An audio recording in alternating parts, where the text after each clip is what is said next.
Hello friends, स्वागत है आपका इंजीनियरिंग एट मोमेंट चैनल पे। इस लेक्चर में हम प्रेशर के बारे में पढ़ेंगे। प्रेशर एक बहुत ही इम्पोर्टेंट कॉन्सेप्ट है फिजिक्स का, जिसका application mechanical engineering, civil engineering, electronics engineering और इलेक्ट्रिकल इंजीनियरिंग और कई सारी इंजीनियरिंग्स में होता है। तो दोस्तों, प्रेशर को समझने के लिए सबसे पहले हम ये समझ लें कि प्रेशर का फॉर्मूला क्या होता है।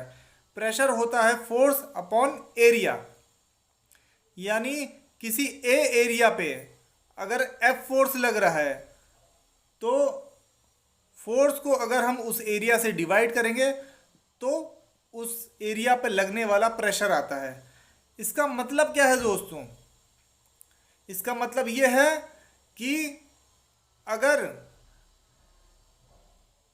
1 यूनिट स्क्वायर एरिया है, उस पर कोई एफ फोर्स लगा रहे हैं तो वो फोर्स ही प्रेशर होता है उस एरिया पे लगने वाला।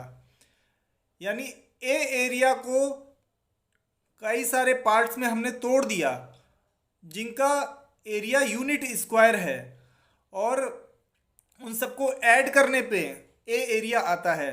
तो हर यूनिट स्क्वायर एरिया पे जो एक फोर्स लग रहा है वही उसका प्रेशर है, ए एरिया पे लगने वाला वही प्रेशर है।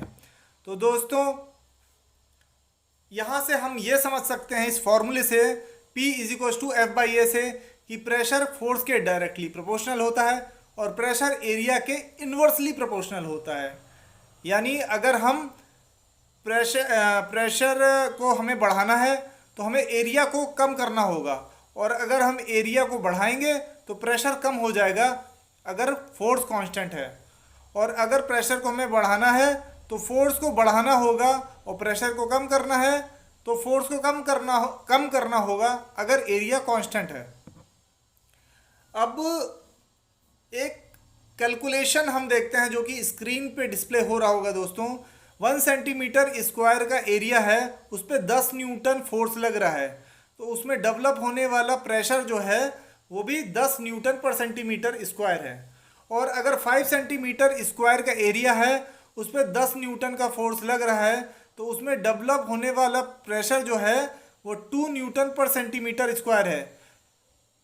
इसको और इमेजिन करेंगे तो हम ऐसे समझ सकते हैं कि जो 5 सेंटीमीटर स्क्वायर का एरिया है उसको हमने 5 हिस्सों में तोड़ दिया जो कि इक्वल एरिया के हैं, और हर पार्ट का एरिया जो है 1 सेंटीमीटर स्क्वायर है। तो हर एरिया पे लगने वाला जो फोर्स होगा वही 5 सेंटीमीटर स्क्वायर एरिया पे लगने वाला प्रेशर होगा। अब दोस्तों, प्रेशर का एप्लीकेशन क्या होता है, प्रेशर का हमारे प्रैक्टिकल लाइफ में और हमारे इंजीनियरिंग में क्या इम्प्लीमेंटेशन होता है, क्या उसका इम्पैक्ट होता है। दोस्तों, प्रेशर फिजिकल इफेक्ट्स को डेवलप करता है। अब इसको हम समझ सकते हैं। देखिए, फोर्स से आप सिर्फ ये जान सकते, फोर्स से आप पूरी तरह अंदाजा नहीं लगा सकते कि फोर्स का क्या इफेक्ट आएगा।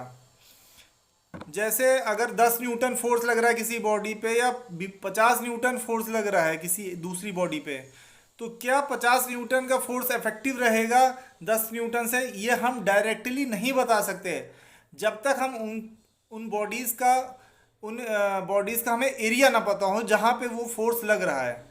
अगर एरिया हमें पता होगा तब हम कैलकुलेशन करके प्रेशर निकालेंगे, और जिस का प्रेशर ज़्यादा होगा वहाँ पे उस फोर्स का इम्पैक्ट अच्छा आएगा।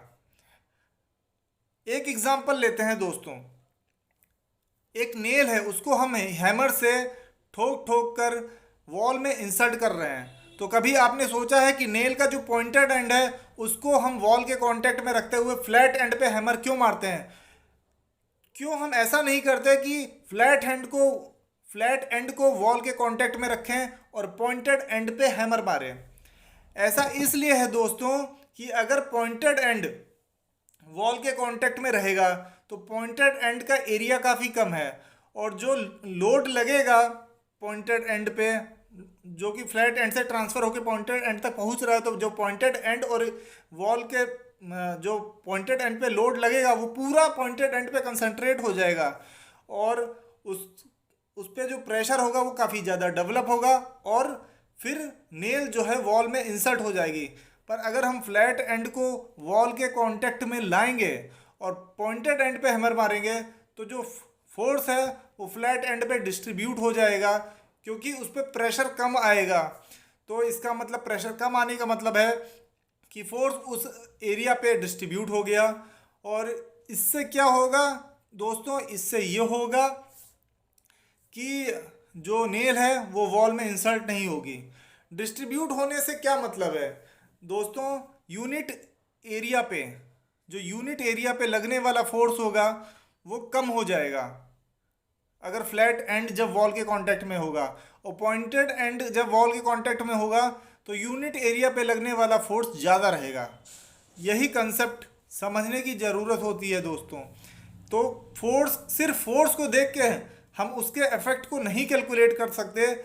जब हमें यह पता चलेगा कि वो फोर्स किस एरिया के कांटेक्ट में आने पे लग रहा है, कितना एरिया है जिसके कांटेक्ट में वो फोर्स लग रहा है, उससे हम प्रेशर को कैलकुलेट करेंगे। और अगर प्रेशर ज़्यादा होगा तब उस फोर्स का अच्छा इफेक्ट हमें मिलेगा।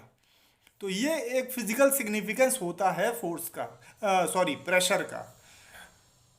और अब कभी आपने ये सोचा है दोस्तों कि हम जब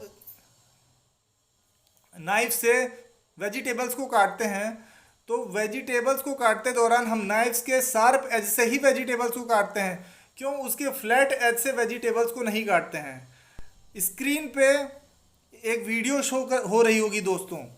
इस वीडियो में दोस्तों हमने नाइफ का शार्प एज शो किया है। अब मैं स्क्रीन पे दूसरी वीडियो शो कर रहा हूं दोस्तों। इस वीडियो में हमने नाइफ का जो है फ्लैट एज शो किया है। तो आप ध्यान दोगे कि शार्प एज का एरिया काफ़ी कम है और फ्लैट एज का एरिया काफ़ी ज़्यादा है। अब जब हम वेजिटेबल को काटेंगे तो जब शार्प एज से काटेंगे तो प्रेशर ज़्यादा डेवलप होगा, क्योंकि एरिया काफ़ी कम है। जो आपको स्क्रीन पे शो हो रहा है इस वीडियो में कि हम वेजिटेबल्स को शार्प एज से काट रहे हैं। अगर हम फ्लैट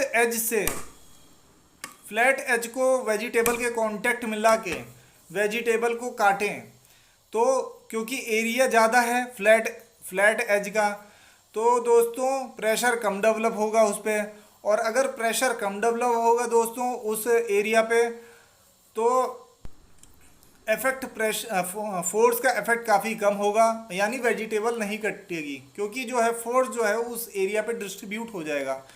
ये वीडियो आपको स्क्रीन पे शो हो रहा होगा दोस्तों, उसमें आपको इस चीज़ को समझने में ईजी रहेगा आपको ये समझना। तो दोस्तों आई होप आपको प्रेशर समझ में आ गया होगा दोस्तों। इंजीनियरिंग एट मूवमेंट चैनल पे दोस्तों मैं ऐसे और भी लेक्चर्स आपके लिए लाता रहूँगा। वीडियो को लाइक ज़रूर करें और शेयर ज़रूर करें और चैनल को सब्सक्राइब करें। Thank you.